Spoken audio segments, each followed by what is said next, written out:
Good evening भाई, राम राम, नमस्ते। कैसे हो आप सब? स्वागत है आप सभी साथियों का आपके अपने परिवार सचिन एकेडमी के ऑफिशियल एप्लीकेशन पर। मैं अमित तोमर आप सभी का स्वागत करता हूं। तो जल्दी से सभी साथी आ जाओ और फिर शुरुआत करते हैं। सभी दोस्त जल्दी जल्दी आ जाओ सभी साथी। रश्मि, विनोद, सपना, किरण, अंजू, अर्चना, नदीम, शहनवाज, प्रीति, सिप्रा, गुड्डू, प्रमोद, विजय, सोनी, कंचन, अंजलि, राकेश, महरूफ, कविता, दिनेश, बबलू, निरंजन, नीरज, ऋचा, ज्योति, मोहम्मद नफीस, पूनम, अफरीन, उषा, कमलेश, गुंजन, राहुल, मोहम्मद। चलो जल्दी से सभी साथी आ जाओ, फिर शुरुआत करते हैं आज की बहुत शानदार। ब्रजेश, पूजा, प्रमिला, नूतन और समीरा, लकी, ज्योति, पुष्पा, प्रियंका, पूजा, अर्चना, त्रिलोक, विपिन, दीपांशु, दीपाली, फरहान, आशुतोष, जितेंद्र, रुचि, आयुष, सुनीता, शोभित, हेमा, हेमंत, माजिद, मनीषा, मनीष, सुप्रिया, मनोज, रविंद्र, राजीव, कमलेश, दीपांशु, अर्चना, सरोज, शैलेश, अमित, अमोद, विजय। चलो आप सभी का बहुत बहुत स्वागत है आज के इस लाइव सेशन में। तो जल्दी से सभी साथी आ जाएंगे और फिर शुरुआत करेंगे आज की बहुत ही शानदार, जानदार और ज़बरदस्ती क्लास के साथ। तो सभी साथी आ जाइए, फिर शुरुआत करते हैं शानदार सी, जानदार सी, दमदार सी क्लास के साथ। तो जल्दी जल्दी आइए। और जैसे कि आपको पता है लास्ट क्लास में हम बहुत अच्छे से सारा का सारा टॉपिक कंप्लीट कर लिए थे, लास्ट वाला। ठीक है, चलो आज की क्लास में हम जो पढ़ने वाले हैं, आज की क्लास में हम पढ़ेंगे कुछ, देखो, वस्त्र होते हैं। मतलब वस्त्र कैसे, जैसे देखिए मैं आपको बताता हूं। कुछ वस्त्र होते हैं जैसे किसी विशेष जगह बनाए जाते हैं, ठीक है, जैसे किसी विशेष राज्य में बनाए जाते हैं, है ना। जैसे पोचमपल्ली की साड़ी आप अक्सर देखते हो कहाँ, तेलंगाना। पहले आंध्र प्रदेश था लेकिन अब तेलंगाना में है पोचमपल्ली की साड़ियाँ, बनारसी साड़ियाँ, है ना। कहाँ, यूपी के बनारस में है, पश्मीना शॉल है। ऐसे कुछ विशेष वस्त्र होते हैं। तो आज की बात जो हम करने वाले हैं वो वस्त्रों से रिलेटेड ही होने वाली है, ठीक है। आज की क्लास में हम जो बात करेंगे वो वस्त्रों से रिलेटेड ही बात करने वाले हैं। तो चलिए शुरुआत करते हैं आज की क्लास में। देखो सबसे पहले क्या होता है, रेशा होता है। रेशा क्या होता है, तागा, जिसे आप धागा कहते हो, तागा बोलते हो, है ना। वो होता है रेशा। एक होता है रेशों से मिलकर धागा बनता है ना। और रेशों से धागा बनाने की, एक एक रेशे से धागा बनाने की जो प्रोसेस है उसे हम बोलते हैं कताई या कातना। आ गई बात समझ में। अगर आपने बचपन में अपनी दादी अम्मा को ऐसे गोल सा होता था, या आपने गांधी जी की तस्वीर देखी हो, तो गांधी जी की तस्वीर के सामने ऐसे घूमता एक लकड़ी का बना हुआ रहता था और गांधी जी उसे घुमाते हुए अक्सर आपको दिखाई देते हैं, जिसे आप बोलते हो चरखा। आप में से किस किस ने चरखा देखा है? ठीक है, हाँ भाई, आज क्वेश्चन आंसर नहीं, क्वेश्चन आंसर आपके प्रॉपर एक साथ प्रैक्टिस होगी। फिलहाल आप आज आप पढ़ लीजिए, ठीक है। तो अगर बात करें गांधी जी ने, अक्सर आपको गांधी जी इस तरह से एक दिखाई दिया होगा, एक इमेज, जिसे आपके यहां से हैंडल को पकड़ के ऐसे घुमाते थे और यहां रुई का एक बंडल होता था, ऐसे मोटा गुच्छा सा, उसे पकड़ के इससे और ऐसे करते चले जाते थे। इसे बोलते थे कातना, है ना। कातना, कताई, याद आ रहा है कुछ, है ना। हाँ भाई, ये नाम याद आ रहा है ना कुछ। कातना, कटना नहीं, कातना बोलते थे, देखा है। हाँ जी, चरखा आपने देखा होगा। तो चरखा से क्या होता था, जब रेशा है, कोई भी जो रेशा है, भाई यहां ध्यान से समझना अब बात को आप, जो रेशा है, एक सेकंड भाई, हाँ साहब, जो रेशा है भाई, रेशे को अपन क्या करते हैं, इसमें रेशा जो होता है उसको, रेशे से तागा बनाने की प्रक्रिया को कताई कहते हैं। यानी रेशे से तागा बनाया, उसी को हमने कताई बोल दिया। आगे देखिए, इस प्रक्रिया में रुई के पुंज, रुई का एक ऐसे टुकड़ा होता है, रुई के पुंज से रेशे को खींचकर ऐंठते हैं, है ना। ऐसे गोल गोल वो घूमता रहता है, वो लगातार खींचता रहता है। नहीं देखे तो भैया चरखा है, ये समझ लो। हाँ, आगे देखो, हम में से, आप में से, मेरे घर शायद अभी भी रखा है मेरी दादी जी का, अब तो कोई नहीं चलाता भाई उसे, कभी दादी जी चलाया करती थी, है ना। तो आप में से भी कई बालकों के घर रखा होगा ये वाला। हाँ जी, चलिए आगे देखो। ऐसा करने से रेशे पास पास आ जाते हैं और तागा बन जाता है। आगे समझिए, तागे से वस्त्र बनाने की कई विधियां हैं। इसमें दो प्रमुख विधियां बुनाई और बंधाई, बुनाई और बंधाई हैं। कुछ वस्त्रों जैसे सूती, जूट, रेशमी, ऊनी, इनके तंतु पादपों तथा जंतुओं से प्राप्त होते हैं इन्हें प्राकृतिक तंतु कहते हैं। जैसे देखो रेशम का कीड़ा होता है भाई, रेशम का कीड़ा जो होता है मैंने आपको बताया था सहतूत के वृक्ष पर रहता है ना, सहतूत के वृक्ष पर रेशम के कीट पाले जाते हैं, उनसे रेशम बनता है। रेशम बनता है उनको कीटों से जो रेशे मिलते हैं उन्हें मिला के धागा बनाते हैं, उसके कपड़े बनाते हैं। आ गई बात समझ में? बुक में देखे हो, हम तो रियल में देखे, हमने चलता हुआ भी देखा है। मतलब तुम कौन से जमाने के हो यार?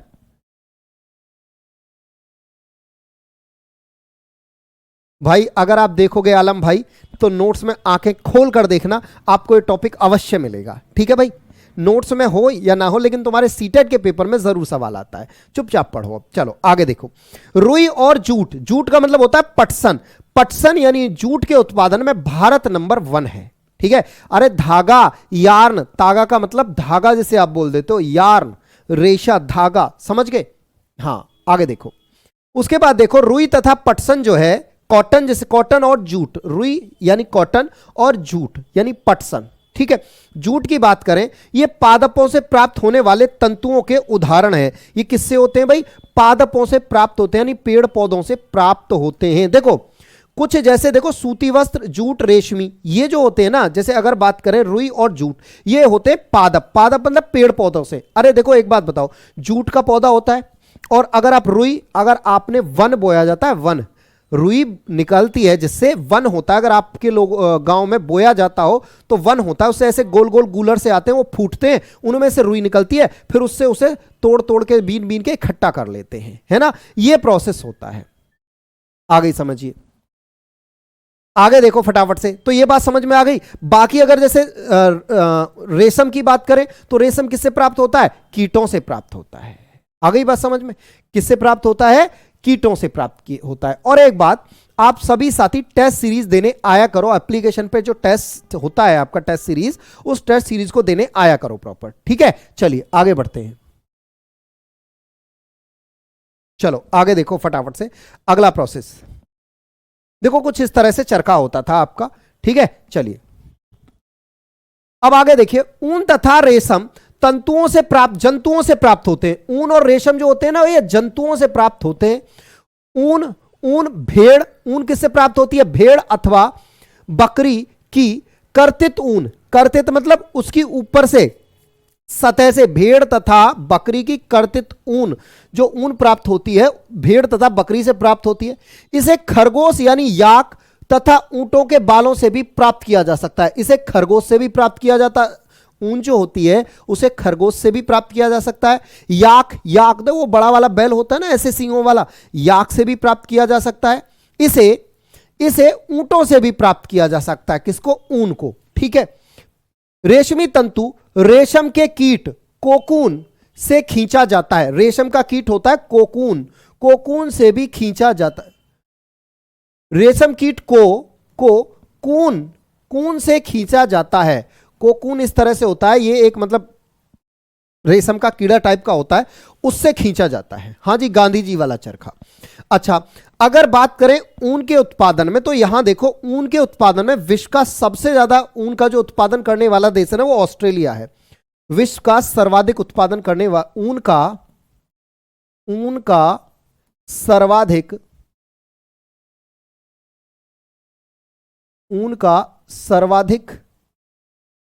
उत्पादन करने वाला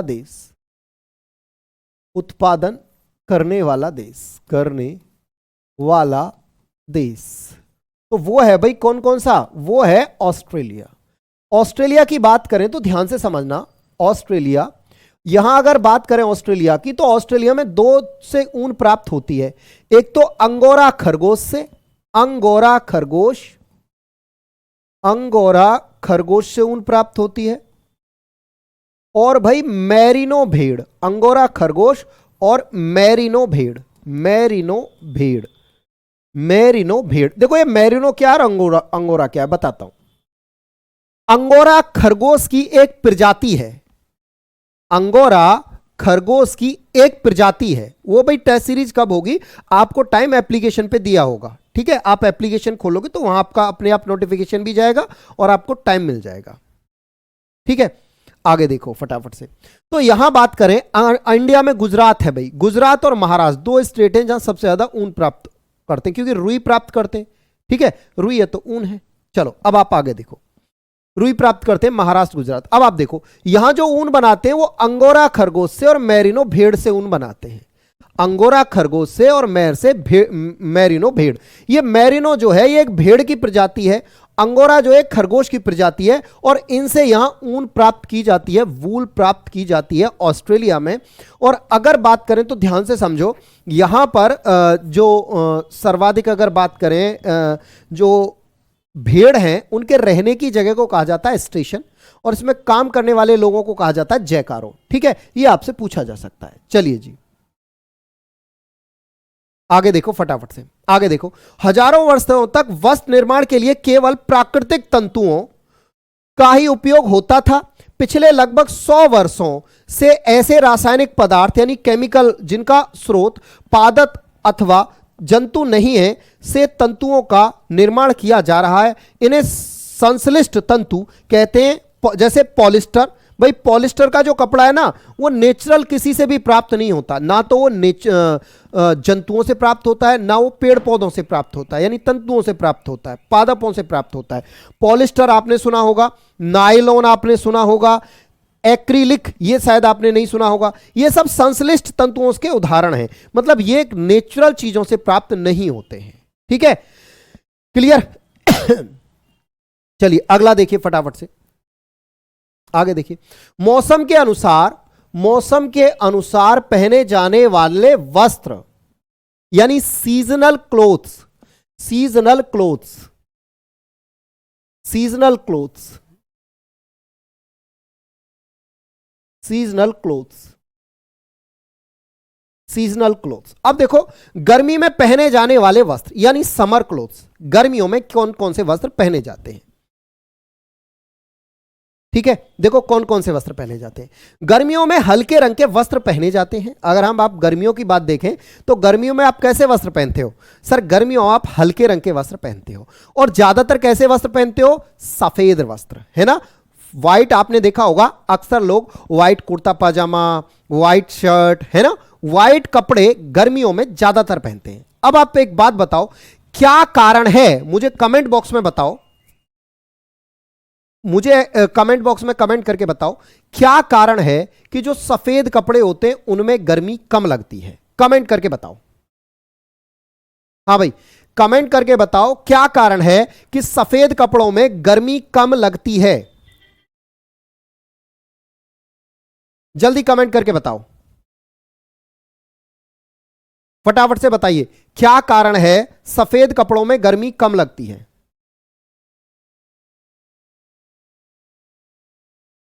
जल्दी से बताओ, फटाफट से बताओ क्या कारण है कि सफेद कपड़ों में गर्मी कम लगती है। सबसे कम गर्मी सफेद कपड़ों में लगती है, कारण क्या है? जल्दी बताइए, क्वेश्चन ही तो पूछ रहा हूं मैं।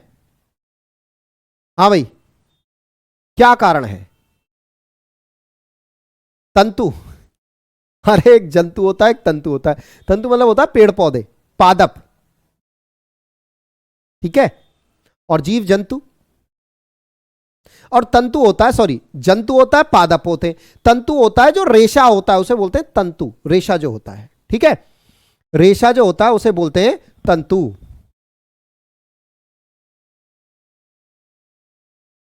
हाँ भाई, रेशा जो होता है उसे बोलते हैं तंतु, ठीक है, जो रेशा होता है। अब देखो सुनो, मैं बताता हूं क्यों। गर्मी में हल्के रंग के कपड़े पहनते हैं। हल्के रंग के वस्त्र ऊष्मा को परावर्तित कर देते हैं, यानी लौटा देते हैं, जिससे हम कम गर्मी लगती है। देखो मेरी बात ध्यान से सुनो, आज आपको गर्म होने का कॉन्सेप्ट सिखाता हूं, बहुत ध्यान से समझना। देखो होता क्या है कि मान के चलो ये कोई वस्तु है, ये कोई वस्तु है, ध्यान से समझना, बहुत ध्यान से, बहुत ध्यान से समझो। आज तो मैं एक ऐसा कॉन्सेप्ट बताता हूं कि जीवन भर भूलोगे नहीं। ये एक है और ये एक है और ये एक है। देखो मान के चलो ये कोई छड़ है, बहुत ध्यान से समझना, ये कॉन्सेप्ट आज तक तुम्हें शायद किसी ने नहीं बताया होगा।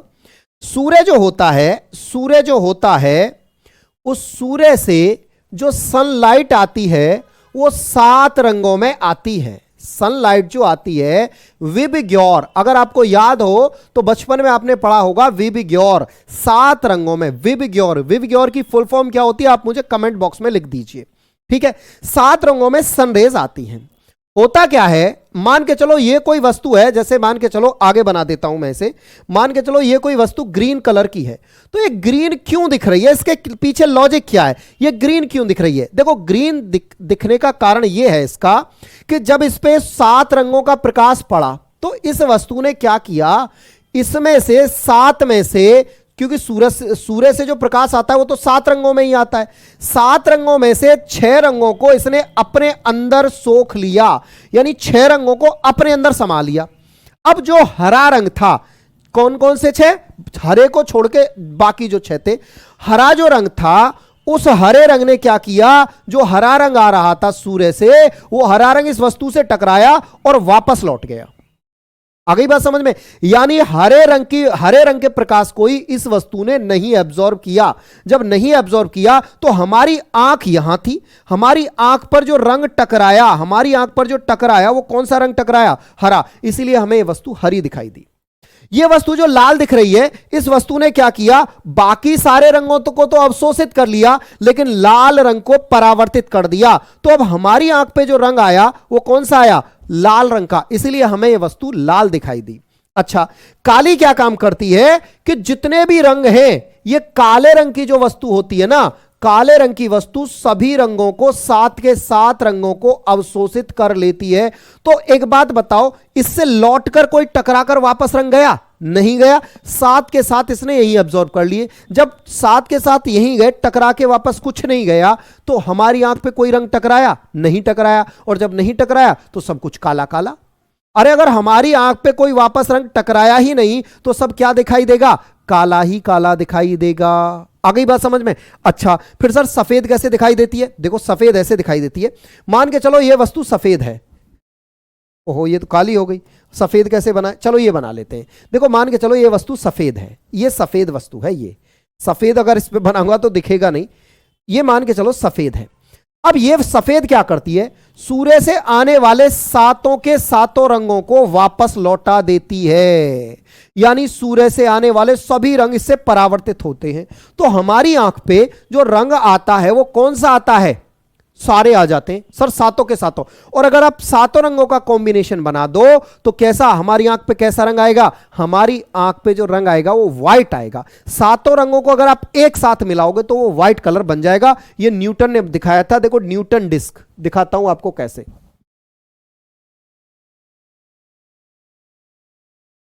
न्यूटन डिस्क देखो, ये रहे वो 7 रंग, ये रहे वो 7 रंग।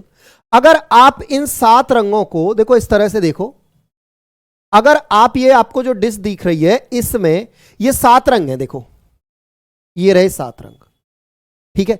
इन 7 रंगों को अगर आप एक काम करना, ऐसे गोल छोटी, इससे छोटी एक कागज पे एक पट्टा लेना, मतलब मोटा सा कागज, उस पे इस तरह से इसे बनाना, इन्हीं रंगों को, और बराबर बराबर अनुपात में, यहां बीच में एक कील लगाना और उसे ऐसे पकड़ के ऐसे घुमा देना। जैसे आप इसे ऐसे घुमाओगे ना तो आपको इसमें केवल और केवल सफेद रंग नजर आएगा। आ गई बात समझ में, आपको केवल इसमें सफेद रंग नजर आएगा। आ गई बात समझ में, क्लियर हुई कहानी। आपको इसमें केवल क्या रंग आएगा, क्या नजर आएगा, सफेद रंग नजर आएगा। इसलिए जब 7 रंग हमारी आंख से टकराते हैं ना तो फिर हमें वो चीज सफेद नजर आती है। आ गई बात समझ में। अगर आपसे पूछा जाए कि पेड़ पौधे हरे क्यों होते हैं, हाँ भाई पेड़ पौधे हरे क्यों होते हैं, तो आपका आंसर होगा सर पेड़ पौधे हैं ना, पेड़ पौधे हरे रंग को परावर्तित करते। अगर आपसे पूछा जाए पेड़ पौधे हराए दिखाई देते हैं तो पेड़ पौधों में कौन सा रंग नहीं होगा, आप कहोगे सर हरा तो कूट कूट के भरा होगा, नहीं, पेड़ पौधों में हरा रंग ही नहीं होता, इसीलिए हमें वो हरे दिखाई देते हैं। क्यों, क्योंकि सूर्य का हरा रंग आता है, पेड़ से टकराता है, फट से हमारी पेड़ पौधे हरे रंग को कहते हैं जा भैया जा, हमारे पास मत आ, हम तो तुझे वापस कर देते हैं, और वो हमारी आंख से टकराता है, इसलिए हमें पेड़ पौधे हरे दिखाई दे जाते हैं। बताओ जल्दी, ये कॉन्सेप्ट समझ आया कि नहीं आया, फटाफट बताओ। हाँ भाई जल्दी बताओ, हाँ भाई जल्दी बताओ, ये कॉन्सेप्ट समझ आया, हाँ भाई बिल्कुल, violet, indigo, blue, green, yellow, orange, red. Very good, Mamata लिख रही है, बहुत बढ़िया। अरे इन 7 रंगों को जो अभी ममता ने बताए, वॉयलेट, इंडिगो, रेड, ब्लू, ये जो ग्रीन, ये 7 के 7 रंगों को आप एक निश्चित अनुपात में मिलाओगे तो सफेद रंग बन जाता है। अरे तभी तो प्रिज्म व्हाइट होता है भैया, कि उसमें 7 रंग आते हैं तो व्हाइट हो जाते हैं वो 7। समझ गए बात को? चलिए उम्मीद करता हूं आप अच्छे से समझ गए होंगे। अब आगे आ जाइए। गर्मी में सूती वस्त्र पहने जाते हैं क्योंकि गर्मी में शरीर से अधिक पसीना निकलता है। सूती वस्त्र, देखो गर्मी में आप सूती वस्त्र पहनते हो, है ना? क्यों पहनते हो? क्योंकि गर्मियों में पसीना ज्यादा आता है। सूती वस्त्र क्या करते हैं? पसीने को अवशोषित कर लेते हैं, सोख लेते हैं। इसलिए अपन गर्मी में क्या करते हैं? सूती वस्त्र पहनते हैं। और उसके बाद जब सूती वस्त्र पसीने को सोख लेते हैं तो फिर हमें ठंडक प्रदान होती है, हमें बड़ा ठंडा ठंडा फील होता है। ठीक है, आगे समझिए। ऊनी वस्त्र एवं सिंथेटिक कपड़ों में हवा रुक जाती है, जबकि सूती कपड़ों में बारीक छिद्र होते हैं और उनमें हवा आती रहती है। देखो सूती कपड़ों में बारीक छिद्र होते हैं जिससे हवा आर पार होती है, जबकि वहीं अगर बात करें ऊनी कपड़े, सिंथेटिक कपड़े जैसे नायलॉन वगैरह ये जो होते हैं, इनमें हवा पार नहीं होती, हवा रुक जाती है तो हमें गर्मी लगती है। ठीक है, चलो चलिए आगे देखिए फटाफट से कहानी। गर्मी में सफेद रंग के सूती कपड़े पहनना अच्छा रहता है। हां भाई, गर्मियों में हम क्या पहनते हैं? सफेद रंग के सूती कपड़े पहनना अच्छा रहता है। क्यों? क्योंकि सफेद रंग सूर्य के प्रकाश का अधिकांश भाग परावर्तित कर देता है। यानी सफेद जो रंग है ना, वो अपने अंदर सूर्य के प्रकाश के किसी भी रंग को अवशोषित नहीं करता। सारे रंग आते हैं, वो कहता है जाओ, आया जाओ, आया जाओ। आ गई बात समझ में? ठीक है, चलिए आगे देखो फटाफट से। परावर्तित कर देते हैं, जबकि गहरे या काला रंग में सबसे ज्यादा गर्मी लगती है। गर्मियों में काले रंग में सबसे ज्यादा गर्मी लगती है। क्यों? काला रंग क्या करता है? सूर्य से 7 रंग आए, 7 के साथ अपने अंदर रख लिए। अब जब उसने कलरों को अवशोषित किया तो गर्म हो गया। अरे अगर कोई अवशोषित कर लेगा सूर्य की गर्मी को तो गर्म हो जाएगा, बस काला रंग गर्म हो गया। ठीक है, आगे देखिए। जब गहरे या काले रंग के कपड़े सूर्य के प्रकाश को अपने में समाहित कर लेता है, इसलिए सफेद रंग के कपड़ों में गर्मी कम तथा काले रंग के कपड़ों में गर्मी ज्यादा लगती है। आपसे पूछेगा बताइए किस रंग के कपड़ों में गर्मी सबसे ज्यादा लगती है? तो काले रंग में। ठीक है भैया, किस में? काले रंग में।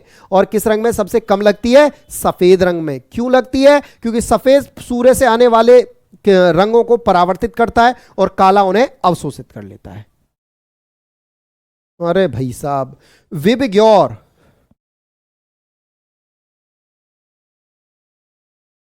ये फॉर्मूला तुम पढ़ के नहीं आए हो शायद, है ना? हाँ भाई, ये फॉर्मूला शायद पढ़ के नहीं आए हो, मैंने दिखा भी दिए 7 कलर, फिर भी पूछ रहे हो गुरुजी 7 रंग कौन से हैं? देखो विबग्योर, वॉयलेट,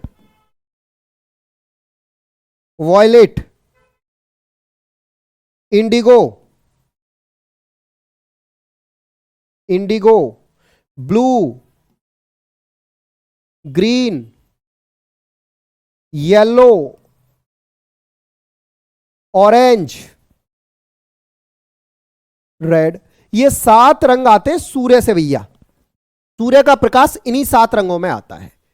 ठीक है, आ गई बात समझ में? सूर्य का प्रकाश इन्हीं 7 रंगों में आता है। उम्मीद करता हूं आपको बढ़िया से बात समझ में आ गई होगी कि कोई चीज काले रंग के कपड़ों में क्यों गर्मी लगती है, सफेद रंग के कपड़े क्यों कम गर्म हो, मतलब ठंड अच्छे रहते हैं गर्मियों में। ठीक है, हाँ जी, चलो आगे देखिए फटाफट से आगे की कहानी समझते हैं।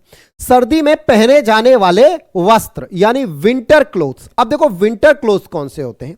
सर्दी में आप कैसे रंग पहनोगे? गहरे रंग, काले रंग, गहरा हरा, गहरा काला, गहरा लाल, गहरा नीला। हाँ जी, बेजानी पीला, हाँ बिल्कुल सही कह रहे हो, पीनाला, बिल्कुल सही कह रहे हो, है ना? तो सर्दी में गहरे रंग वस्त्र पहने जाते हैं क्योंकि ये ऊष्मा को अपने अंदर अवशोषित कर लेते हैं। गहरे रंग क्या करते हैं? अपने अंदर ऊष्मा को अवशोषित कर लेते हैं। ठीक है, आगे देखिए।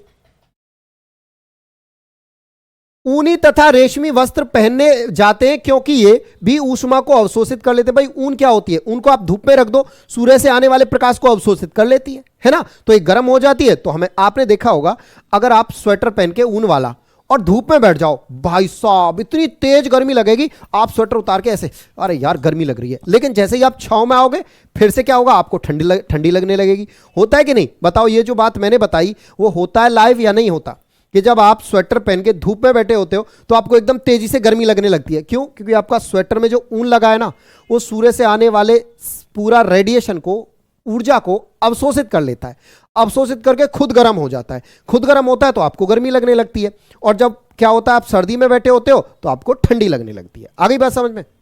आगे समझिए। हाँ जी, मैं काला पहना हूं, हाँ जी बिल्कुल ठीक है। आगे देखो, ऊनी कपड़े, रेशमी वस्त्र, गहरे वस्त्र ऊष्मा के अच्छे अवशोषक होते, ऊष्मा को अवशोषित कर लेते हैं। सूर्य का रंग कैसा होता है? वाह क्या बात कह दी। सूर्य का रंग अलग अलग होता है भाई, हर लेयर का रंग अलग होता है। वो मैंने आपको जो 6 to 8 पढ़ते हैं वहां एक सन टॉपिक कराया, उसमें बताया है।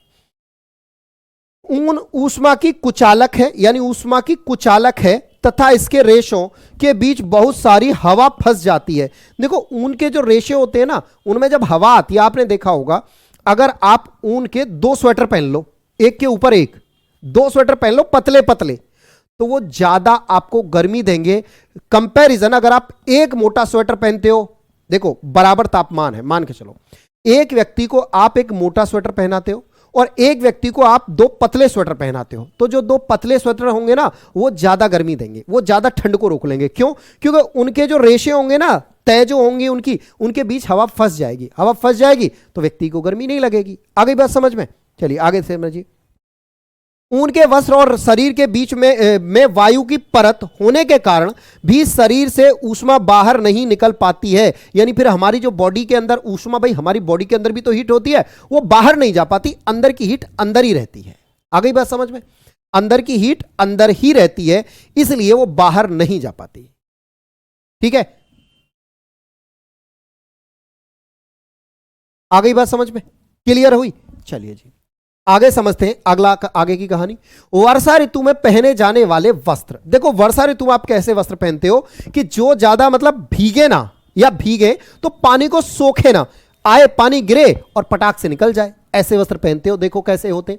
बारिश के मौसम में सिंथेटिक कपड़े पहनने चाहिए क्योंकि वे जल्दी सूख जाते हैं। जैसे सिंथेटिक कपड़ों में पॉलिस्टर, जैसे आपने पॉलिस्टर, इसे बोलते हैं सिंथेटिक कपड़ा। नायलॉन मतलब एंक्रिलिंक, रेयन, डेक्रॉन आदि शामिल है। मतलब ये ऐसे कपड़े हैं जो जीव जंतु या पेड़ पौधों के रेशे से या कपास से या इनसे नहीं बनाए जाते।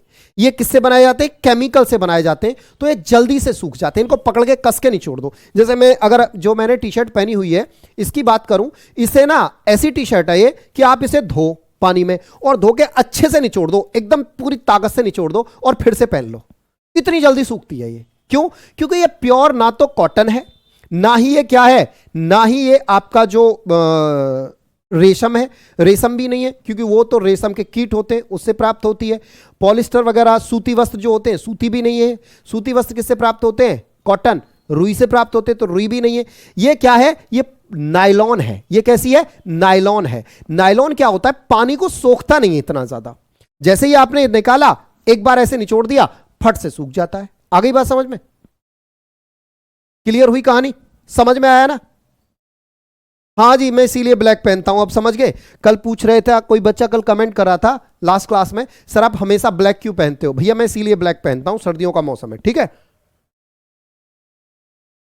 बताओ मजा आया? मजेदार बात थी?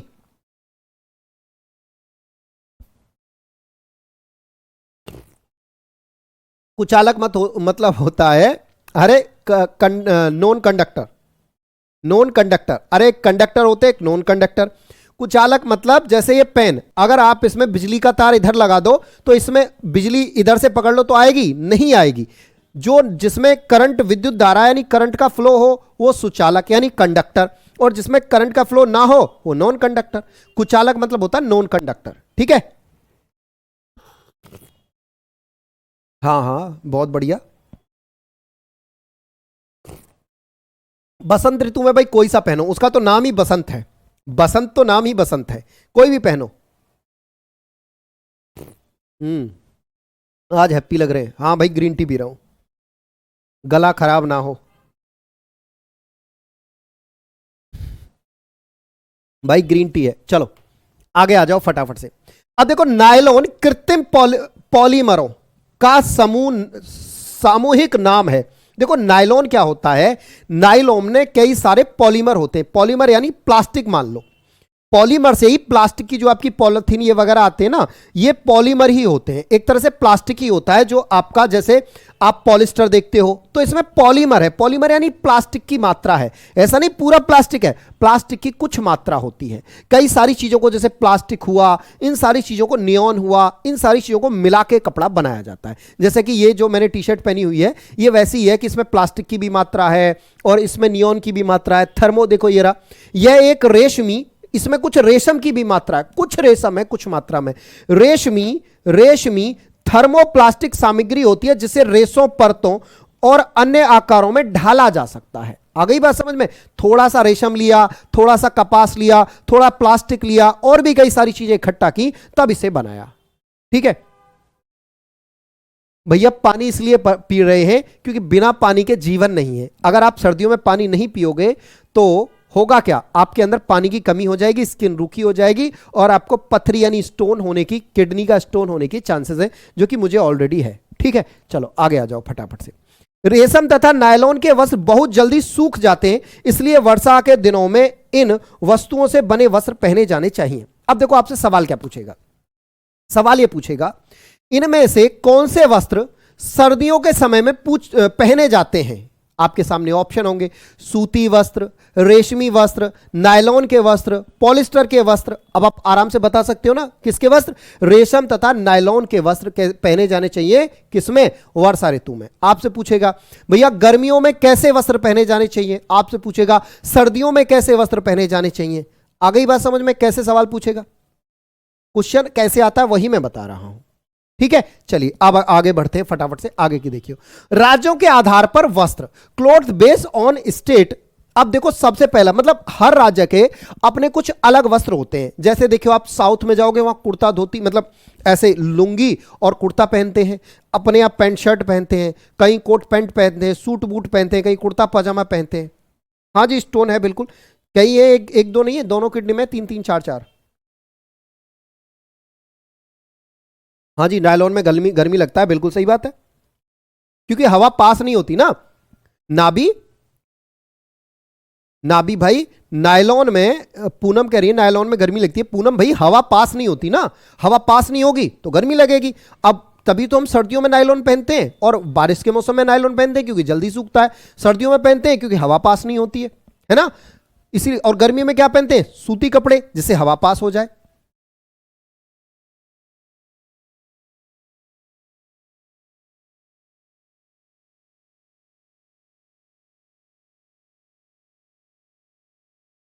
चलो आगे देखो, कोई बात नहीं, अपने आप उसका कोई इलाज नहीं होता, वो पानी ज्यादा पियो अपने आप से कट जाती है। ठीक है, उसका कोई इलाज नहीं होता। आगे देखो फटाफट से, देखो अब जम्मू कश्मीर में राज्य के कपड़े। अब देखो फिरन, ये फिरन क्या है, अब देखो ध्यान से समझना, ये जैसे हमारा पैंट होता है ना, इस तरह से कपड़े का नाम है फिरन। यह जम्मू कश्मीर राज्य के पुरुष तथा महिलाओं के द्वारा पहने जाने वाला ढीला ढाला चोगा होता है फिरन। ठीक है, मतलब इसे मेल भी पहनते हैं और फीमेल भी। अक्सर आपने सर्दियों के समय में जम्मू और कश्मीर में देखा होगा। दिखाऊं दिखाऊं फिरन, देखो क्या होता है फिरन, दिखाता हूं मैं।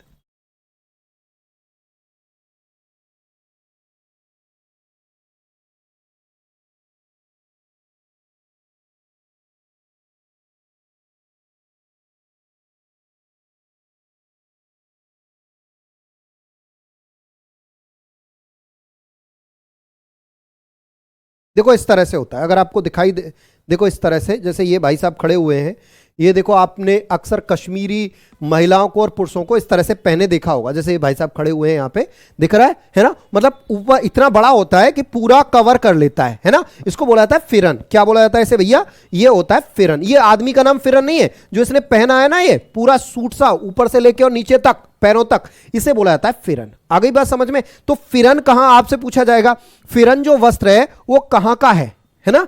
हाँ दिखा दिया भैया, तुम्हारे कहने से पहले दिखा दिया। हाँ भाई है स्टोन। ठीक है, तो फिरन, फिरन समझ में आ गया, जम्मू कश्मीर का है। देखो इस तरह से लिबास होता है, पूरा ढक लेता है। ठीक है, चलिए आगे की कहानी अब देखो। एक है तिरंगा। यह जम्मू कश्मीर राज्य की महिलाओं के द्वारा सिर पर रखे जाने वाला वस्त्र होता है। अक्सर आपने जम्मू कश्मीर राज्य की महिलाओं को देखा होगा, वो सिर पर एक कुछ ऐसे टोपी जैसी रखती हैं, है ना, उसको कहा जाता है तिरंगा। दिखाता हूं।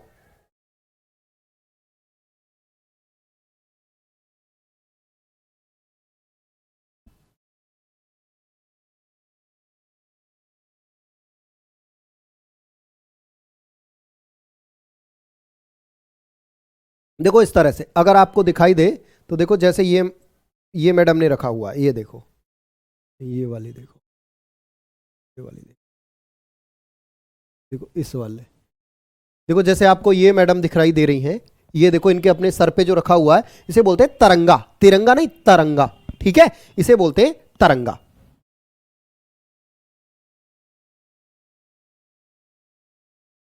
ठीक, चलिए आगे देखो। बुर्का, बुर्गा आप सब जानते हो, यह जम्मू कश्मीर राज्य की महिलाओं का वस्त्र होता है। बुर्गा सब जानते हो। ठीक है, आगे देखिए। पठानी सूट, पठानी सूट जानते हो ना, जम्मू कश्मीर राज्य के पुरुष द्वारा पहने जाने वाला सूट को पठानी सूट होता है। को पठानी सूट कहते हैं, ये अलग है, को अलग है और पठानी अलग है। को पठानी नहीं है, को पठानी सूट कहते हैं। ठीक है भाई, यानी जो जम्मू कश्मीर राज्यों के पुरुषों द्वारा पहना जाने वाला जो सूट होता है पठानी सूट, मतलब इसमें कुर्ते टाइप का होता है और एक सलवार टाइप का होता है। पठानी सूट समझते हो ना? हम्म।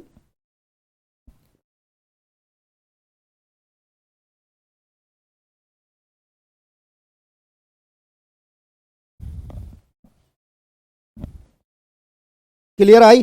तो ये बात आपको क्लियर हो गई होंगी कि तिरंगा क्या होता है, बुर्का बुर्गा क्या होता है, पठानी सूट क्या होता है, सारी बातें समझ में आ गई होंगी। ठीक है, चलिए आगे देखिए फटाफट से। भैया अगर बैठ के पीऊंगा तो तुमको पढ़ाऊंगा कब? कवासा, कवासा एक टोपी है जो जम्मू कश्मीर के पुरुष एवं महिलाओं के द्वारा फिरन के साथ पहनी जाती है। कवासा टोपी, देखो दिखाता हूं, कवासा, कवासा टोपी देखो। अरे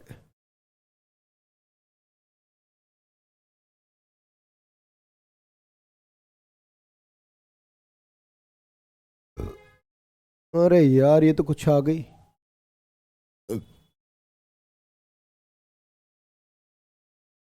कैप, जे एंड के, अरे यार आ ही नहीं रही। देखो आप अक्सर आपने जम्मू कश्मीर के लोगों को एक गोल टोपी पहने हुए देखा होगा, पहाड़ी लोगों को, है ना, वो कवासा टोपी कहलाती है। कसावा, अरे मैं कवासा लिख, कसावा है, सॉरी कसावा, हम कुछ, कसावा टोपी देखो। ये रही भाई, अक्सर आपने फारूक अब्दुल्ला साहब को देखा होगा, देखो जैसे ये महाशय बैठे हुए हैं, ये वाले, देखो इस तरह की टोपी होती है। अक्सर आपने इस टोपी में लोगों को देखा होगा, जैसे आपने यार फारूक अब्दुल्ला को देखा है ना कई बारी। देखो इस तरह की टोपी होती है, अलग अलग रंगों की होती है, इस तरह की गोल टोपी। फारूक अब्दुल्ला को देखा ना? हाँ, कसावा, कसावा, कवासा ना, कसावा होता है, कसावा, हाँ कसावा होता है ना। तो इस तरह की टोपी को होती है, जैसे आपने फारूक अब्दुल्ला साहब को देखा होगा, संसद में अगर बैठे रहते हैं वो, है ना। हाँ चलिए ठीक है, चलिए आगे बढ़ते हैं फटाफट से। अब देखिए लद्दाख, लद्दाख में गोचा, गोचा एक वस्त्र है जो भेड़ की खाल से बना होता है, जिसे लद्दाख के पुरुष गले में पहनते हैं। कुंटोक लद्दाख की महिलाओं का वस्त्र है। अब देखो दोनों वस्त्रों को मैं आपको दिखाने का प्रयास करता हूं। गोचा, पहले गोचा देख लो, गोचा क्लोथ्स,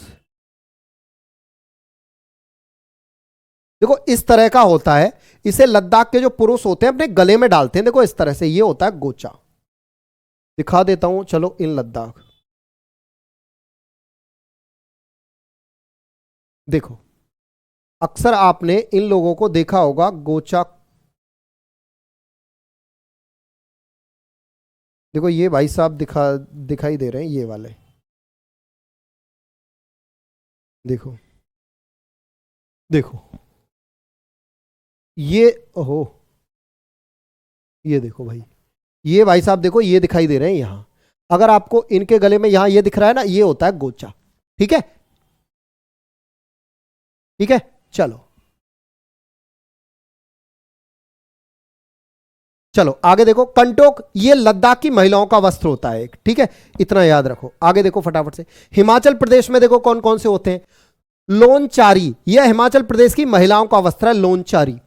सुथान, यह एक प्रकार का पुरुषों का पाजामा है जो सूती का बना होता है, यानी सूत का बना हुआ पाजामा है, हिमाचल प्रदेश में लोग पहनते हैं, जिसे सुथान कहते हैं। पाजामा तो आप समझते हो ना, एक प्रकार का पाजामा टाइप होता है जिसे सुथान कहते हैं। हिमाचल प्रदेश के पुरुष लोग इसे पहनते हैं और ये सूत का बना होता है। ठीक है, किरा, किरा क्या है? हिमाचल प्रदेश की महिलाओं का वस्त्र है। महिलाएं इसे कमर पर बेल्ट की तरह बांधी रहती हैं। आपने अक्सर देखा होगा पहाड़ी क्षेत्रों में महिलाएं बेल्ट पे बांधती है ना, इस तरह से बेल्ट टाइप में जो बांधती हैं उसको कहा जाता है किरा। बेल्ट बांधे हुए देखा होगा।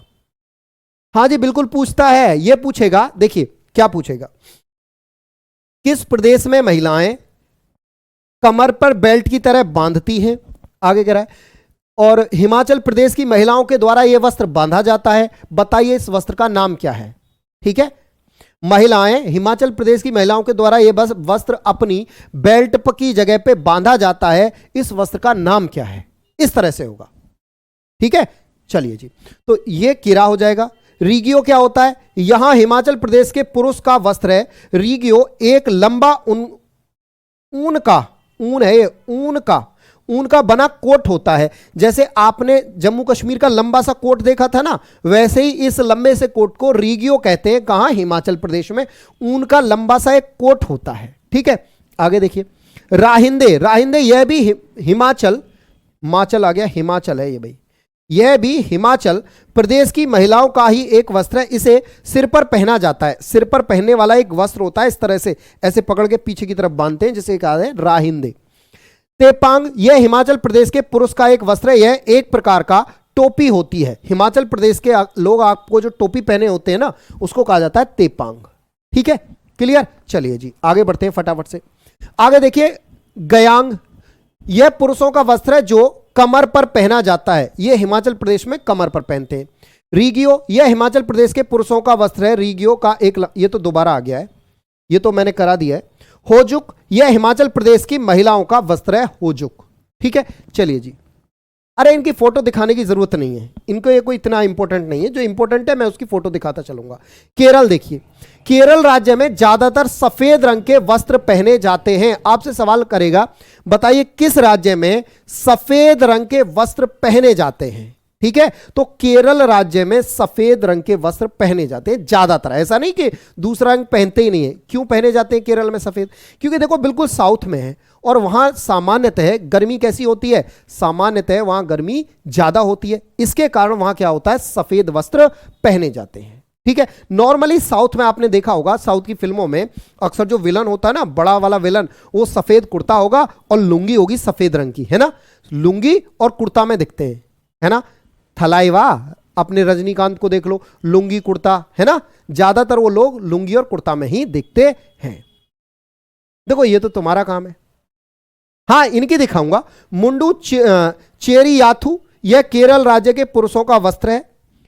मुडुम चेरियाथुम, यह केरल राज्य की महिलाओं का वस्त्र है। देखो दिखाता हूं, mundu clothes, Kerala clothes, Kerala clothes, male and female.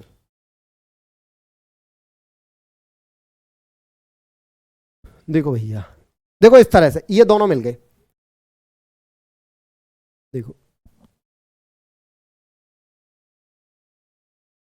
देखो दिखाते हैं हम आपको, ये वाला दिखा, ये वाले भाई साहब देखो, ये रहे, दिख गया? क्लियर है भाई कहानी? देखो ये अगर आपको दोनों दिखाई दे रहे हैं तो इस तरह से मुंडू चेरियाथू ये होता है, ये इसे बोलते हैं मुंडू चेरियाथू। ये ऊपर कुर्ता जैसा, मतलब शॉर्ट वाला कुर्ता और नीचे लुंगी, है ना? आगे देखो, ये जो है, ये जो आपको दिखाई दे रही है मैडम, ये वाली इन्होंने जो साड़ी पहनी, इसे बोलते हैं मुंडुम चेरियाथुम। ये केरल राज्य की महिलाओं का वस्त्र है। आ गई बात समझ में? कुछ इस तरह से पहनते हैं। हाँ जी, बड़ी बड़ी मूछें भी होती हैं। ठीक है, चलिए आगे बढ़ते हैं फटाफट से। मिजोरम, मिजोरम का है पुआन, यह मिजोरम राज्य के पुरुषों का वस्त्र होता है। पुआन चेई मिजोरम राज्य की महिलाओं का वस्त्र होता है। जापी लुखुम मिजोरम राज्य के लोग एक प्रकार की टोपी पहनते हैं जिसे जापी लुखुम कहा जाता है। यानी ये देखो, ये मिजोरम राज्य के पुरुषों का वस्त्र है, ये महिलाओं का वस्त्र है और ये टोपी है। दिखाता हूं आपको मिजोरम के क्लोथ्स।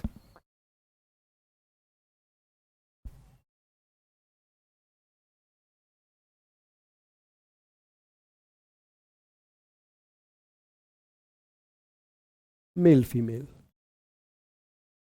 देखो इस तरह से होते हैं।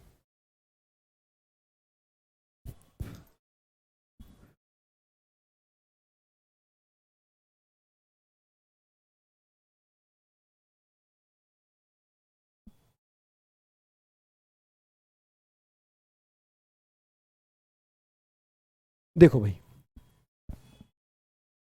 देखो ये वाली तो इनकी टोपी है, अक्सर आपने ये टोपी देखी होगी। एक सेकंड रुको बस, अब ठीक है। देखो अक्सर आपने ये वाली टोपी इन पे देखी होगी, यहां लगा देते। ठीक है, ये देखो सर पे टोपी हो गई है ना, और ये देखो ये हो गई इनके वस्त्र। ये देखो इनके वस्त्र हो गए। आपको ये दोनों मेल फीमेल दिखाई दे रहे होंगे, दोनों के दोनों, ये वही मेल ये फीमेल, इनके ये हो गए वस्त्र। ये मिजोरम के वस्त्र हो। ठीक है भैया, ये हिंदी में भी यही है, इंग्लिश में भी यही है। इनका हिंदी इंग्लिश कोई वर्जन नहीं है। अब मेरा नाम अमित है, अब वो हिंदी में भी यही होगा, इंग्लिश में भी यही होगा। ठीक है, उसका कोई हिंदी इंग्लिश वर्जन नहीं है। आ गई बात समझ में? क्लियर? भैया एग्जाम तक चलेगा, प्रैक्टिस भी तो करानी है आपको, टेंशन ना लो, आपको एग्जाम तक कराएंगे, प्रैक्टिस भी कराएंगे। मतलब बैच तो आपका लगभग 10 तारीख के आसपास आपका ऑल सिलेबस कंप्लीट हो जाएगा विद पेडागोजी। उसके बाद आपको प्रैक्टिस करवाएंगे। ठीक है, चलिए जी। हाँ, अब देखो कैसा भी हो, आगे देखो। नागालैंड, नागालैंड में होता है किल्ट, नागालैंड में किल्ट और लिंग पेशु। ये क्या होता है? नागालैंड के लोगों द्वारा काले रंग का वस्त्र पहना जाता है जिसे किल्ट कहते हैं। नागालैंड के लोगों द्वारा गहरे नीले रंग का वस्त्र पहना जाता है जिसे लिंग पेशु कहते हैं। तो एक किल्ट और एक लिंग पेशु, देखो दोनों को दिखाता हूं।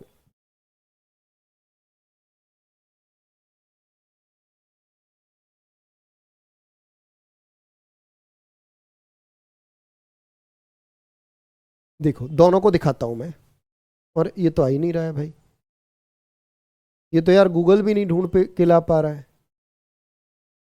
किल्ट क्लोथ्स,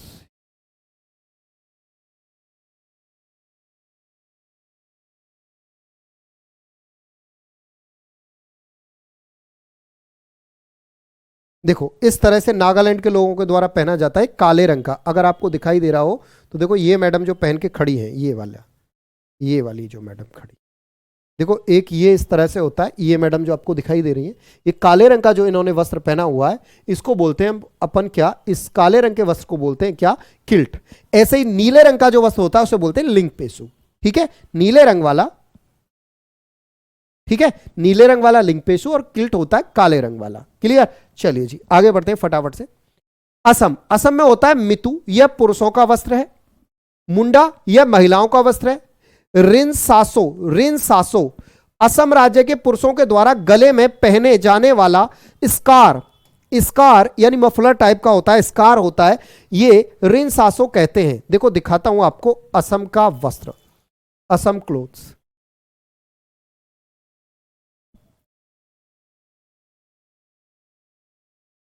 देखो इस तरह से होते हैं असम के क्लोथ्स। देखो अगर आपको,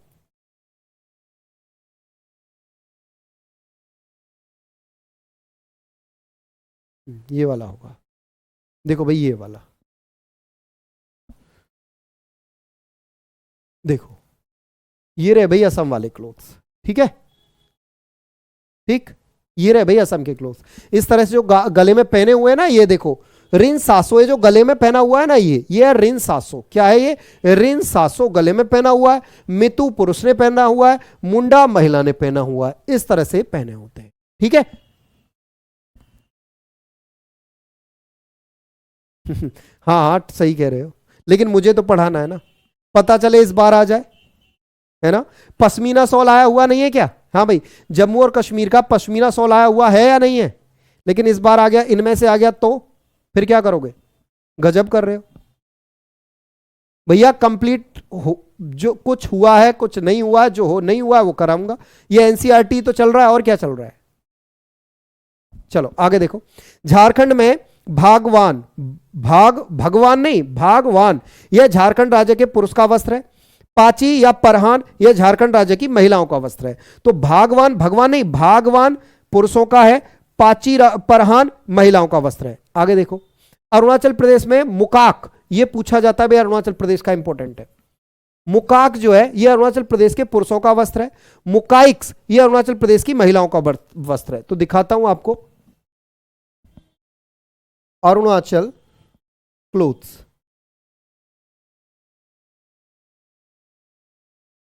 देखो इस तरह से आपको अरुणाचल के लोग दिखाई देंगे, इस तरह से दिखाई देते हैं आपको अरुणाचल के लोग।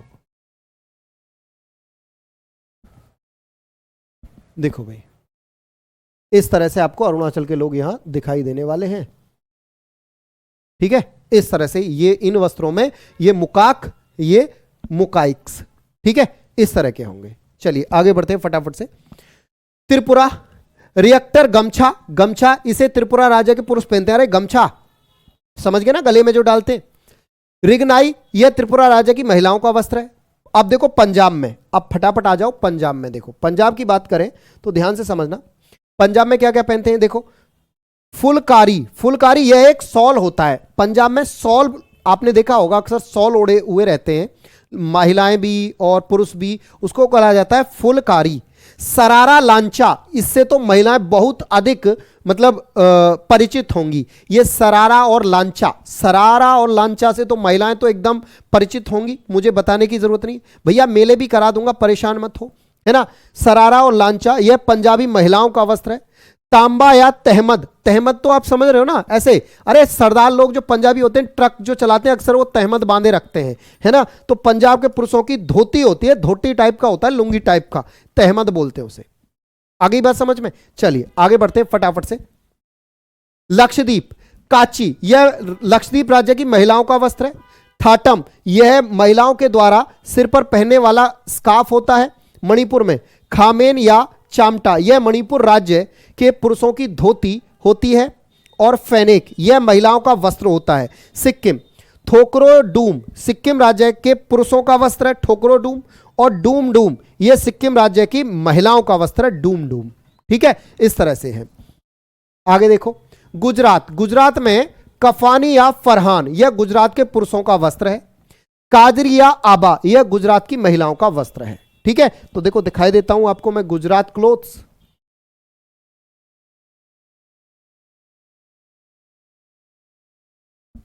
देखो इस तरह से आपको गुजरात के क्लोथ्स मिल जाएंगे। देखो भाई ये रहे, देखो गुजराती क्लोथ्स। ठीक है, इस तरह से देखो ये आपको दिखाई दे रहे होंगे। ठीक है भाई, ये क्लियर है ना कहानी, समझ गए। ये गुजराती क्लोथ्स है। ठीक है, भगवानी भागवान, भागवान होता है वो, भगवान नहीं होता। ठीक है, जल्दी से बताओ यहां तक की कहानी में कोई समस्या परेशानी डाउट हो तो पूछो। बिहार का ऐसा कुछ है नहीं स्पेशल, जो इन जिन जिन राज्यों के स्पेशल हैं वो मैंने आपको बता दिए। ठीक है, तो ये सारे के सारे आज के आपके राज्यों के सारे मैंने आपको क्लोथ्स कहा। अब एक चीज और यहां लिख लो, पश्मीना सॉल। एक ये जम्मू कश्मीर में आ जाओ, वस्त्र में जम्मू कश्मीर में आ जाओ वापस से अपन, जम्मू कश्मीर में। तो देखो जम्मू कश्मीर में यहां होता है एक पश्मीना सॉल, ये लिख लो pashmina shawl, pashmina shawl, pashmina sol.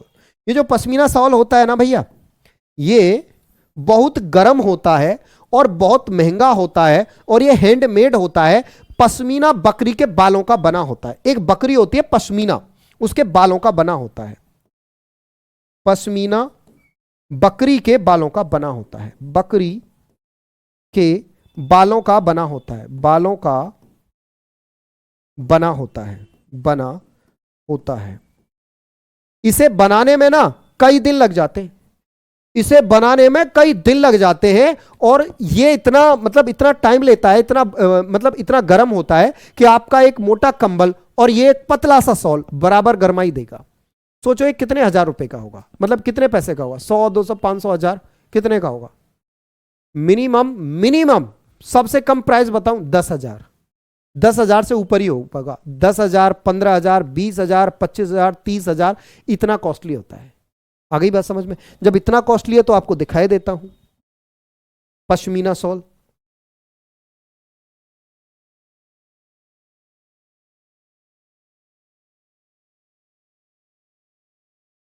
ओहो, कुछ अलग ही लिख गया ये तो।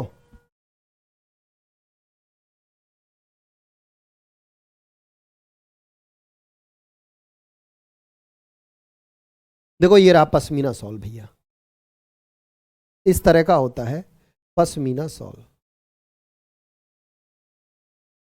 देखो ये मैडम जी पहने खड़ी है पश्मीना सॉल, इस टाइप का होता है पश्मीना सॉल। ठीक है, इतना कॉस्टली होता है। 10,000 तो मिनिमम है भाई, 250 रुपए नहीं, 10,000 से तो शुरुआत होगी। 10,000 से तो सबसे सस्ता वाला आएगा, सबसे छोटा साइज वाला। उसके बाद देखो 15,000 20,000 25,000 30,000। आ गई बात समझ में? हाँ जी, 250 घंटे तक लग जाते हैं बनाने में, बिल्कुल 250 घंटे तक इसे बनाने में लग जाते हैं। तो एक कई बारी पेपर ने पूछा हुआ है पश्मीना सॉल, तो इसे आप अच्छे से याद कर लीजिए। चलिए आज की क्लास यहीं रखेंगे और टेस्ट सीरीज में सब हिस्सा लें। टाइम क्या है वो आपको एप्लीकेशन पे मिल जाएगा। चलिए मिलते हैं अब ज्योग्राफी वाले ज्योग्राफी की क्लास में। चलिए all the best, take care, tata bye bye, जय हिंद जय भारत।